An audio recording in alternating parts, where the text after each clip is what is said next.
Hello, everybody. Welcome back to Smuggler's MMA, where we'll be going over 5 of the greatest upsets in UFC history and giving reasons why they should be the greatest upset in UFC history. Now, for first matchup, we have Izzy versus Sean Strickland.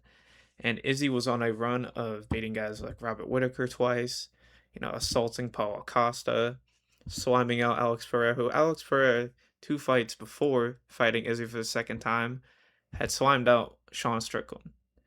Now, Sean Strickland was on a 2 fight win streak of Nasadina Mavov on short notice, and whatever, Magomedov. I don't really know how to say his name, I'm not gonna lie to you guys. But, going into this fight, nobody really gave Strickland a chance. But none of that would matter because Strickland would drop him in the first round, shocking everybody, getting him against the cage, unloading about like 15 unanswered shots while Izzy is covering up. And from that point on, he would control the fight, with his pressure, just jabbing and teeping, not letting Izzy get the kicks off, and he would end up winning a 49-46 decision on all three judges' scorecards. Now, the reason why this is one of the biggest upsets in UFC history is considering Izzy is one of, if not the greatest middleweight of all time, and him being one of the greatest, if not the greatest striker of all time, and Strickland being on short notice in Australia, which is, I guess, Izzy's like not hometown, but where he trains out of. So considering all that, that makes this one of the biggest upsets in UFC history. Now, for the next example, we have Justin Gaethje versus Ilia Topuria, our most recent example or matchup, I should say, where Ilia Topuria was on a run of beating guys like Alexander Volkanovski at featherweight, sliming out Max Holloway, who Max Holloway, a fight prior, had just murdered Justin Gaethje at UFC 300. And, Ilya moved up to lightweight to face Charles Oliveira for the lightweight belt, who he killed in the first round, who Charles Oliveira had just slimed out Gaethje like 3 fights prior. And considering all that, Justin Gaethje was on a 2 fight win streak of Rafael Fiziev the second time and Paddy Pimblett. Not the reason why most people didn't have much faith in Justin Gaethje was because Ilya was quote unquote just better everywhere, and his last performance against Paddy was really sloppy. And he did get stunned, I'm pretty sure, a few times. He was eye poking Paddy a lot. And considering all of that, people really didn't give Justin much of a chance in this fight. But again, none of that would matter. Because Justin would use his dirty boxing. Ilya would just come and try to, get in that collar tie that Justin loves doing. Get the uppercuts. He did almost get finished in the second round, but almost getting finished doesn't count. And so in the third round, Justin really turned it up, dropping Ilia Topuria pretty much, landing a massive overhand right. And after the third round, the doctor came in and probably should have been stopped right there, but it didn't. And in the fourth round, or at the end of the fourth round, Justin would hit a massive knee that would pretty much end this fight if it wasn't going to end already because of the damage Justin was doing. And Ilia Topuria would have to get a corner stoppage TKO from Justin Gaethje. Multiple like broken ribs, I'm pretty sure. His face was battered, his eyes like he couldn't see. And Justin Gaethje again pulled off one of the greatest upsets in UFC history, considering the run that Ilya was on, and considering this was an older Justin Gaethje. Now, for the next example, we have Hamza Chimaev versus Sean Strickland. Again, this guy. Anyways, Hamza Chimaev was on a run of beating guys like Robert Whitaker, breaking his jaw, I'm pretty sure. Hopefully. Anyways, moving on. Sliming out. Sliming out, in quotations, DDP for 5 straight rounds. One of the most boring title fights you might ever see. Who DDP had also beaten Sean Strickland twice. Second time being more dominant. Now Strickland was on a 1 fight win streak, but that one win, excuse me, was against Fluffy Hernandez, who was on an 8 fight win streak. And if he had beaten Strickland, would have gotten the title shot against Hamza.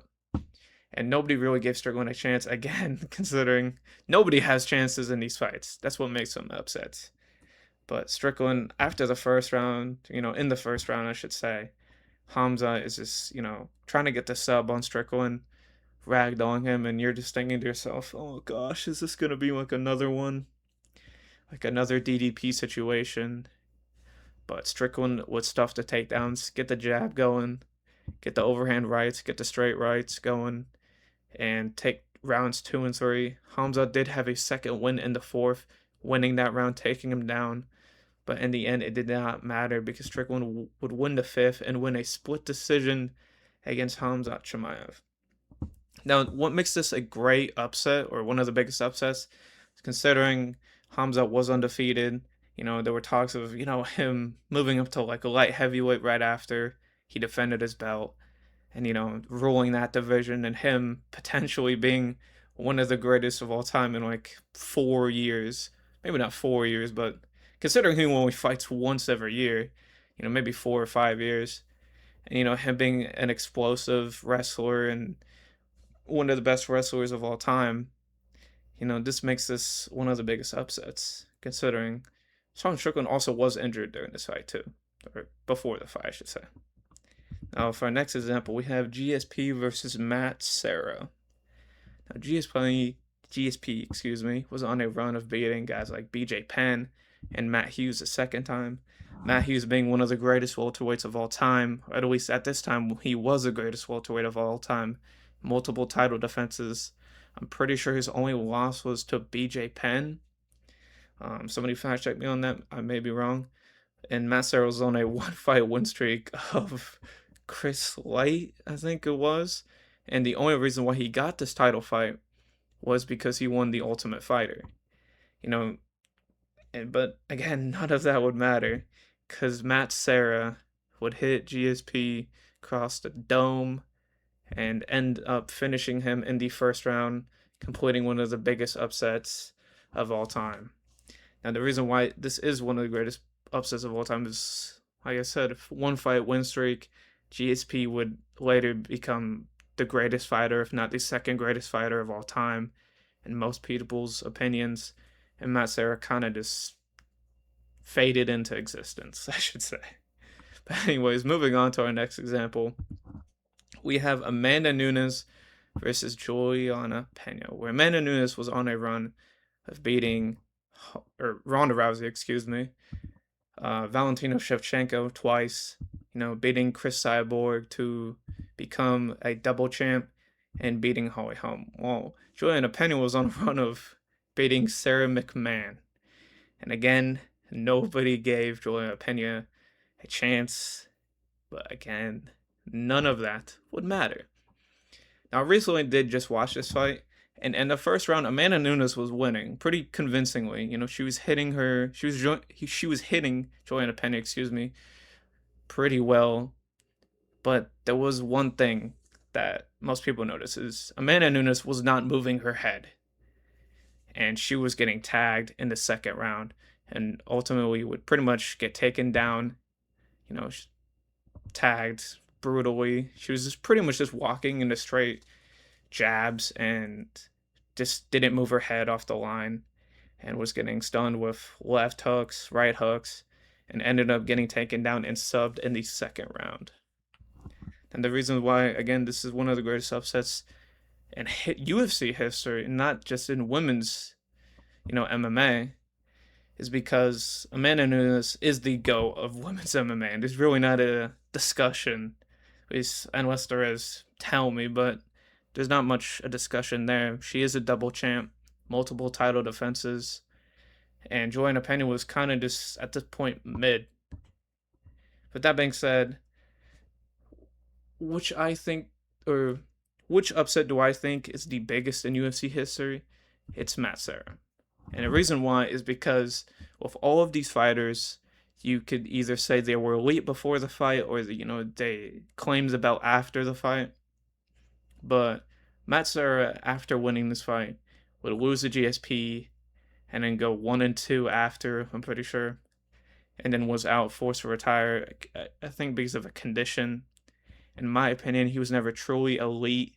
He was never truly there. Juliana Pena, after losing the Amanda Nunes the second time, she would get her belt back. She did, I guess I can't even say recently, but she did lose her belt to Kayla Harrison. Strickland, obviously, as we just saw, had won the belt from Hamza Chimaev.